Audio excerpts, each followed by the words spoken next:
غصہ ہے کیا، اس کی یعنی ایک آیا کہاں سے، ڈکشنری میں اس کی میننگ کیا ہے؟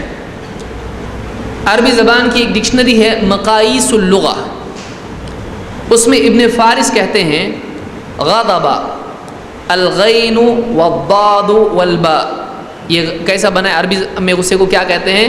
غضب، کہتے اصل صحیح یدل علی شدت وقوہ، کہتے غصے کے میننگ میں ہی شدت اور قوت کے معنی پائے جاتے ہیں۔ غضب یہ شدت اور قوت کے معنی اس میں ہے۔ یقال ان الغضبۃ الصخرۃ الصلبہ، کہتے ہیں غضبہ عربی زبان میں غضبہ یہ ایک بہت ہی سخت چٹان کو کہا جاتا ہے۔ تو غضبہ عربی زبان میں سخت چٹان، پہاڑ کا جو چٹان رہتی ہے زمین، اس کو کہتے ہیں، یعنی غصہ کا مطلب سختی کے معنی اس میں پائے جاتے ہیں۔